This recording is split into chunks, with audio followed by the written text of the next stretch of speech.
Arrêtez de composter. Sérieusement, je ne plaisante pas. Ces 5 dernières années, j'ai tout fait de travers.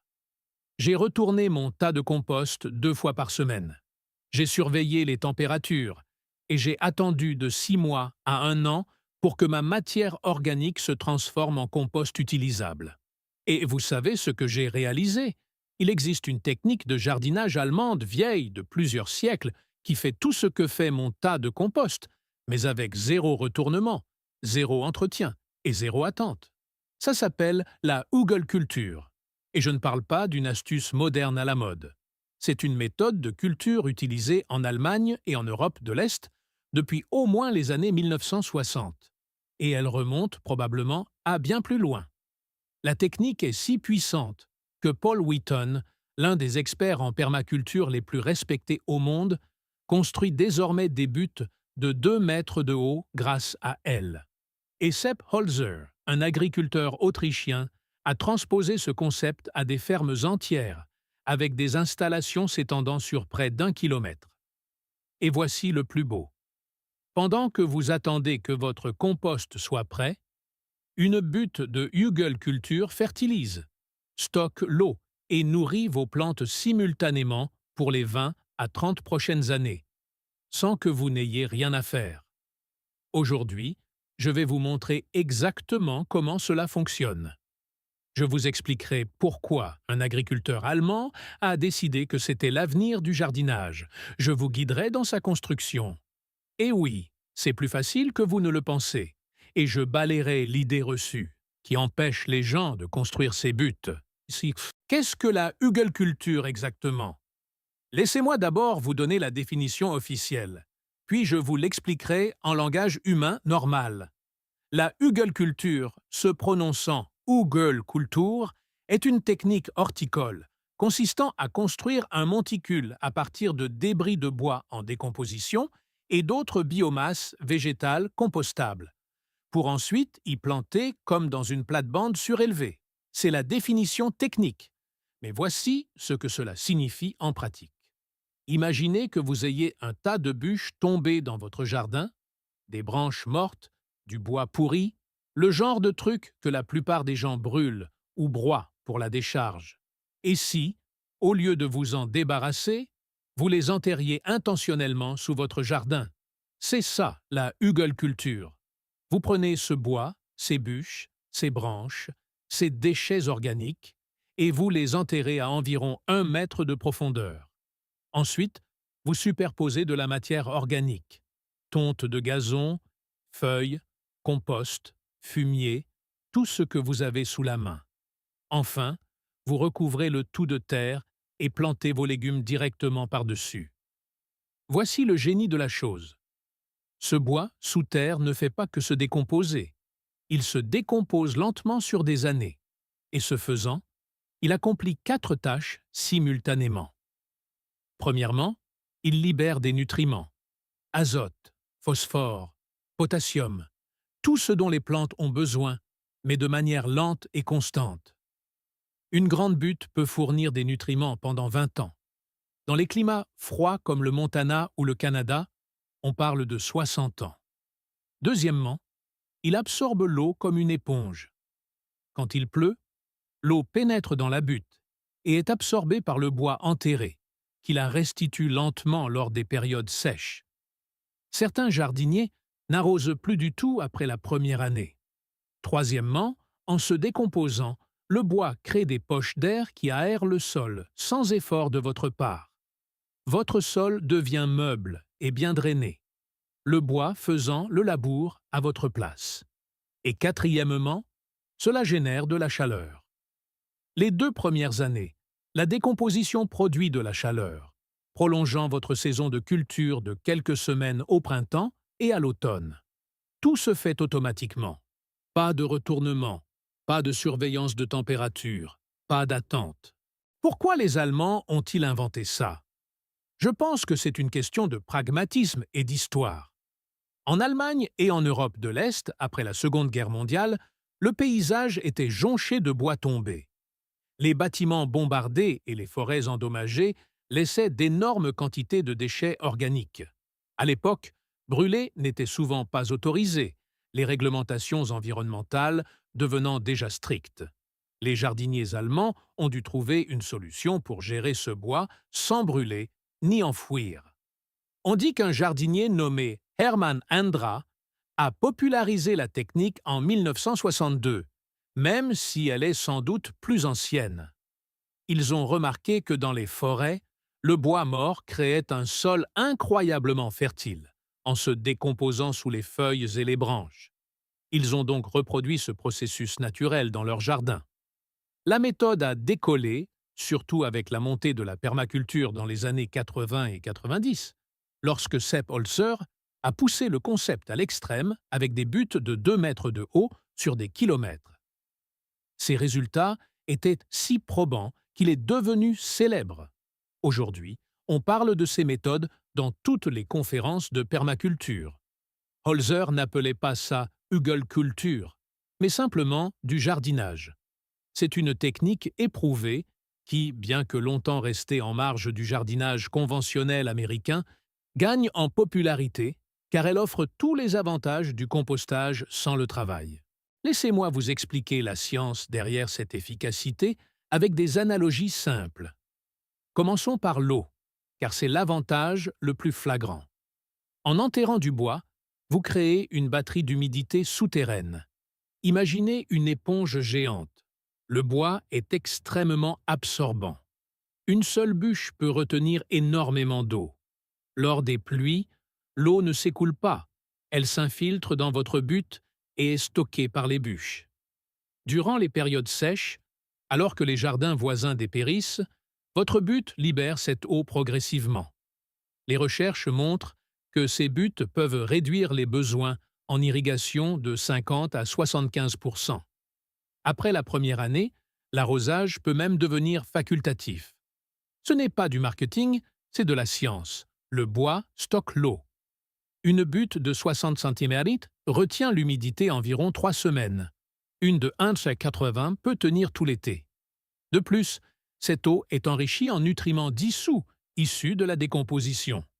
C'est comme avoir un système de goutte à goutte fertilisant naturel intégré à votre jardin. Parlons maintenant de la nourriture pour vos plantes. En se décomposant, le bois libère des nutriments. Des études de l'Université du Vermont montrent que les copeaux de bois dur libèrent de l'azote, du phosphore et du potassium dans des proportions similaires aux engrais chimiques, mais naturellement et sur le long terme. Contrairement au compostage traditionnel, cette libération est graduelle. Une butte construite avec du chêne ou de l'érable peut fertiliser votre jardin pendant 20 à 60 ans. C'est des décennies d'engrais gratuits. De plus, la décomposition du bois est principalement l'œuvre des champignons, maîtres dans l'art de briser la lignine. Votre butte devient un écosystème à dominance fongique. Les champignons créent des réseaux de mycélium qui transportent les nutriments vers vos plantes et forment des symbioses avec leurs racines. C'est le Wood Wide Web, un réseau souterrain qui permet aux écosystèmes sains de fonctionner. Ce sol dominé par les champignons est identique à celui d'une forêt saine. C'est différent du sol dominé par les bactéries d'un compostage à chaud, mais c'est idéal pour les vivaces et les arbres fruitiers. Pour les légumes annuels, une bonne préparation de la couche supérieure de terre suffit amplement. Voici un point qui surprend. En rétrécissant, le bois crée de l'espace. Ces poches d'air permettent aux racines de s'enfoncer, favorisent la circulation de l'air et améliorent le drainage. Là où les jardiniers traditionnels passent des heures à béquiller ou à passer le motoculteur, la hugelculture le fait pour vous. C'est de l'autolabour. C'est pourquoi Paul Wheaton conseille des buttes à pente raide. Cela évite la compaction par la pluie et, comme on ne marche pas dessus, le sol reste meuble. Honnêtement, il y a un inconvénient, surtout la première année. La décomposition du bois frais nécessite de l'azote. Comme le bois est principalement composé de carbone, les microbes vont puiser l'azote dans le sol environnant s'ils n'en trouvent pas assez ailleurs. C'est l'immobilisation de l'azote. Vos plantes pourraient être un peu carencées la première année, avec des feuilles plus pâles.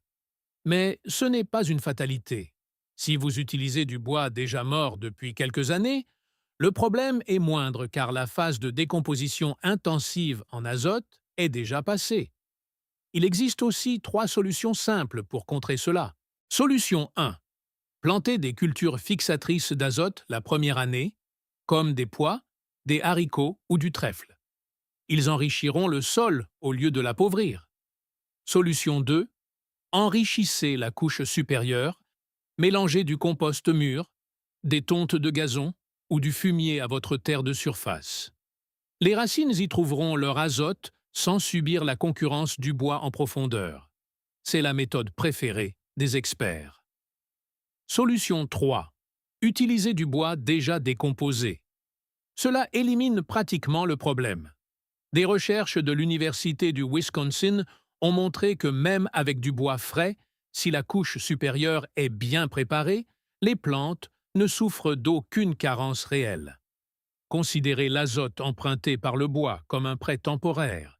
Il sera rendu au sol dès la 2e année. Passons à la construction. Je vous propose la méthode la plus accessible pour un jardinier amateur. Étape 1. Choisissez l'emplacement. Un endroit plat et ensoleillé, exposé à la pluie pour que votre éponge se charge au maximum. Méthode 1. La paresseuse. Sur le sol. Posez du carton ou du papier journal pour étouffer l'herbe. Puis empilez vos matériaux. C'est idéal si vous ne voulez pas creuser. Méthode 2. La recommandée. La tranchée. Creusez sur environ 60 cm de profondeur. Cela stabilise la base du bois et favorise son intégration au sol. Si vous creusez, replacez les mottes d'herbe à l'envers sur la première couche de bois pour ajouter de la matière organique. Étape 2. Disposez votre bois. Les plus grosses pièces en premier. Bûches, grosses branches. Laissez des interstices de 5 à 8 cm pour les combler avec de la terre. Ne faites pas une base trop étroite, minimum 1 mètre de large, pour éviter que la terre ne glisse lors des pluies. Les bois durs, chênes, érables, bouleaux, peupliers, sont idéaux car ils durent longtemps. Les résineux, pins, sapins, sont acceptables, mais se décomposent plus vite.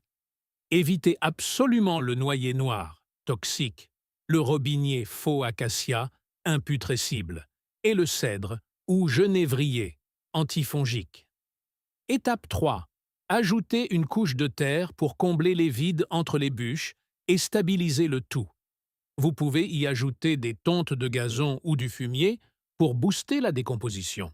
Étape 4. Ajoutez une 2e couche de bois avec des branches de taille moyenne.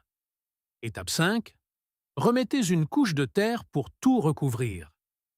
Pas besoin de perfection. Le style rustique fonctionne très bien. Étape 6. La couche de finition.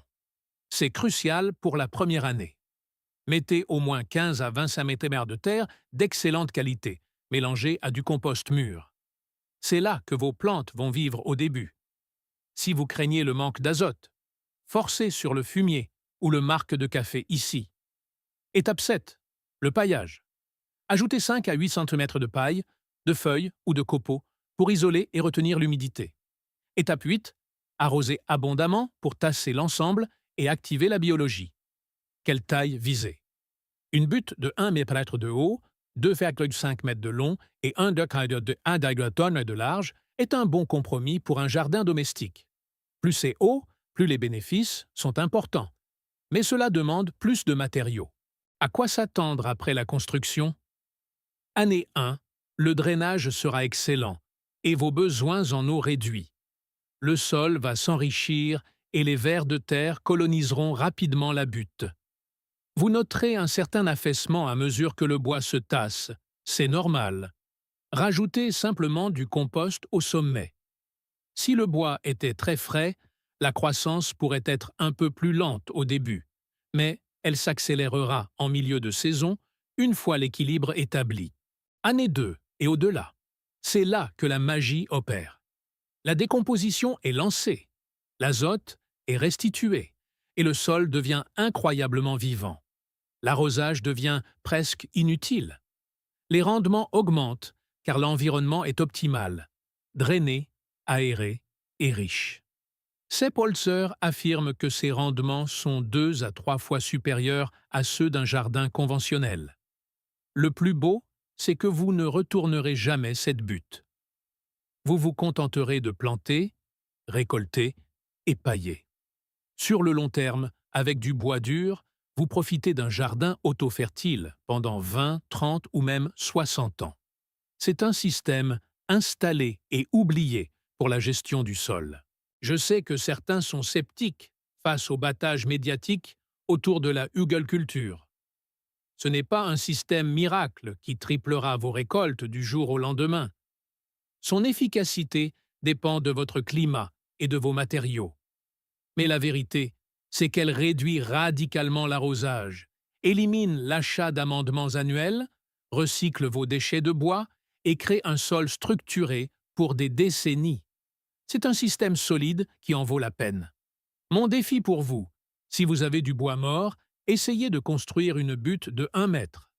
Passez un week-end dessus, testez-la 1 an, et revenez me dire si vos besoins en eau ont baissé et si votre sol s'est amélioré. Vos retours en commentaire sont plus précieux que n'importe quelle théorie. Si vous voulez d'autres méthodes pour jardiner avec la nature et réduire votre charge de travail, abonnez-vous. Merci de m'avoir suivi et bon jardinage. Si cette histoire change votre regard sur les débris de votre jardin, n'hésitez pas à vous abonner et à aimer la vidéo. Nous explorons les secrets durables que l'histoire a tenté d'enterrer. Cultivons ensemble un avenir meilleur. Le prochain trésor de jardinage sera déterré très bientôt.